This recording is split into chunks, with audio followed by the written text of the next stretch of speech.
बिस्मिल्लाहिर्रहमानिर्रहीम। अस्सलाम वालेकुम। खुश रहें, आबाद रहें, जहाँ भी रहें हैप्पी रहें और हेल्दी रहें।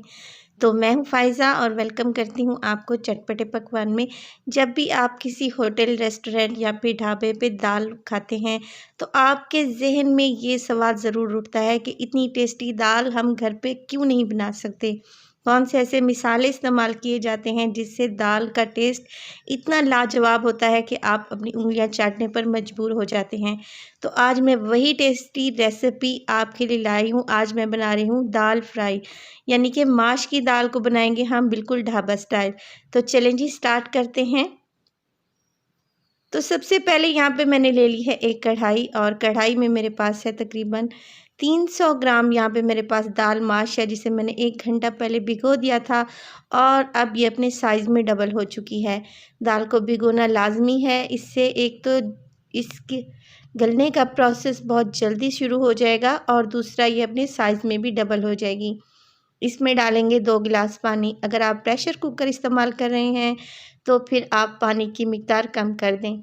2 गिलास पानी डालने के बाद इसको मैं कवर लगा दूंगी और मीडियम टू लो फ्लेम पर इसको 25 से 30 मिनट के लिए पकने के लिए छोड़ दूंगी। तो ये देखें तकरीबन 30 मिनट गुजर चुके हैं। चेक करते हैं अपनी दाल को। दाल को बहुत ज़्यादा गलना नहीं चाहिए, यहाँ पे हमें दानेदार दाल चाहिए जिसका दाना देखें बिल्कुल सॉफ्ट होना चाहिए, मगर ये मैश दाल बिल्कुल भी ना हो। और ये देखें तकरीबन ये गल चुकी है, हमें दाल की ऐसी ही शक्ल चाहिए थी। तो इसको हम शिफ्ट कर लेंगे एक बाउल में और माश दाल तकरीबन यहाँ पे बॉईल हो चुकी है। तो चलिए इसको ट्रांसफ़र कर लेते हैं एक अदद बाउल में।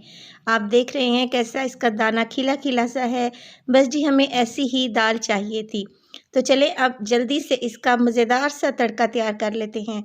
तो यहाँ पे मेरे पास है 1 कप घी। आप जितने भी ढाबा स्टाइल खाने खाते हैं, रेस्टोरेंट में जाते हैं, वो सारे घी में तैयार किए जाते हैं। अगर आपको कोई हेल्थ इशू है तो फिर आप ऑयल भी इस्तेमाल कर सकते हैं। 1 कप घी में मैं डालूँगी 1 टेबलस्पून भर के अदरक और लहसुन मोटा कूटा हुआ है मेरे पास यहाँ पे। आप ये शामिल कर दें और इसको मिक्स कर लें। मिक्स करने के बाद इसमें मैं डालने लगी हूँ 1 अदद हरी मिर्च है जिसको मैंने चॉप कर लिया है मोटा-मोटा सा, वो इसमें डाल देंगे। और अदरक और लहसुन और हरी मिर्च का फ्लेवर दाल में बहुत ही ज़बरदस्त आता है।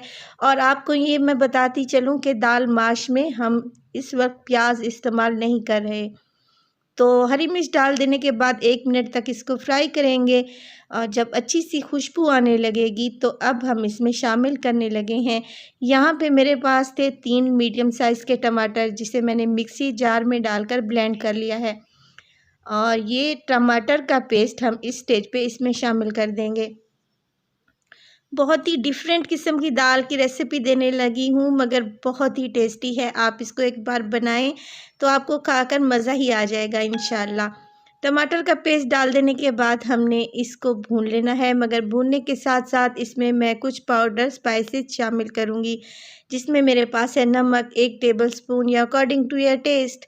इसके बाद जी इसमें जाएगा, यहाँ पे मेरे पास है ज़ीरा पाउडर, 1 टीस्पून इसमें ज़ीरा पाउडर इस्तेमाल कर रही हूँ। इसके बाद इसमें जाएगा कूटा हुआ सूखा धनिया और इसकी मिक़दार यहाँ पे ज़्यादा जाएगी, 1 टेबलस्पून भर के मैंने डाल दिया है धनिया। इसके बाद इसमें डालूँगी मैं हल्दी 1 टीस्पून ताकि कलर भी अच्छा सा आए। और हल्दी एंटी बैक्टीरियल होती है, सर्दियों में ज़रूर इस्तेमाल किया करें, सेहत के लिए बहुत ही अच्छी होती है। इसके अलावा मैं इसमें शामिल करने लगी हूँ 1 टेबलस्पून भर के मेरे पास है लाल मिर्च का पाउडर। अगर आप कम तीखा खाना पसंद करते हैं तो मिर्च की क्वांटिटी को कम भी कर सकते हैं। बस जी यही मिसालें डालकर हमने यहाँ पे टमाटर के साथ इनको अच्छे से भून लेना है, यहाँ तक कि ऑयल ऊपर आ जाए और मज़ेदार सा ये हमारा दाल के लिए मिसाला या तड़का तैयार हो जाए। तो ये देखें तकरीबन 2 से 3 मिनट हो गए हैं मुझे इसे भूनते हुए और तकरीबन ये देखें ऑयल जो था, घी मैंने इसमें डाला था, ऊपर आ चुका है और बहुत ही बेहतरीन और प्यारी सी खुशबू भी आने लगी है। तो इस स्टेज पे हमने ये करना है कि जो दाल हमने बॉईल करके रखी हुई थी इसमें शामिल कर देंगे। तो ये देखें दाल का पानी तकरीबन सूख चुका था, खुश्क हो चुका था, वो दाल मैंने इसमें डाल दी है। दाल डालने के बाद हमने इसको अच्छे से मिक्स कर लेना है। और देखें सारी दाल मैंने बाउल से निकाल ली है। और अगर आप मेरे चैनल पे नए हैं तो वीडियो देखने के साथ साथ आप लोगों से गुजारिश है कि चैनल को सब्सक्राइब कर लें, और अगर मेरी वीडियो अच्छी लगे तो प्लीज़ वीडियो को लाइक भी कर दें। तो इस स्टेज पर दाल ऐड कर लेने के बाद यहाँ पे हमने इसकी बहुत अच्छे से भुनाई करनी है, तकरीबन 4 से 5 मिनट तक। जितनी अच्छी भुनाई करेंगे उतना ही ज़्यादा अच्छा टेस्ट आएगा। तो तकरीबन 3 से 4 मिनट हो चुके हैं इसको भूनते हुए। अब इस स्टेज पे मैं डालने लगी हूँ 6 टेबलस्पून मेरे पास है दही, जिसे अच्छे से मैंने फेंट लिया है। दही मैंने इस टाइम पे इसलिए इसमें इस्तेमाल की है, एक तो दही का टेस्ट बहुत ही ज़बरदस्त और क्रीमी आएगा, दूसरा इससे दाल में एक सॉफ्टनेस डेवलप होगी और खाते हुए दाल बहुत ही सॉफ्ट लगेगी हमें माशाल्लाह से। ये देखें मैंने इसमें दही ऐड कर दिया है और दही डालने के बाद मज़ीद इसे 3 से 4 मिनट तक भून लेंगे, जब तक कि दही का पानी खुश्क नहीं हो जाता और ऑयल ऊपर नहीं आ जाता।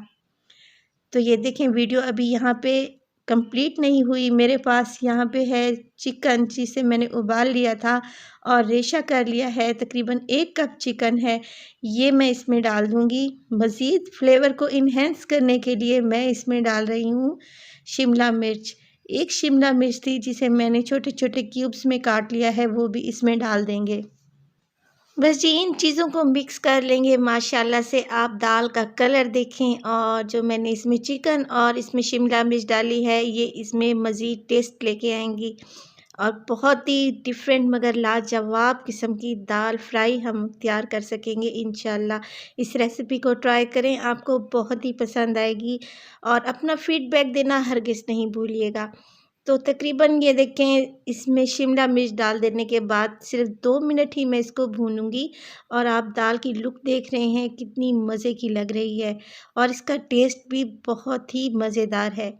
तो 2 मिनट मैंने इसको फ्राई कर लिया है। इसके बाद मैं इसमें लास्ट में डाल रही हूँ गरम मसाला 1 टीस्पून के बराबर, और इसके बाद इसमें डालूँगी कसूरी मेथी। हथेलियों की मदद से आप इसको मसल कर डाल लें, इससे इसका फ्लेवर बहुत अच्छा आता है। कसूरी मेथी डालने के बाद हम इसको मिक्स कर लेंगे।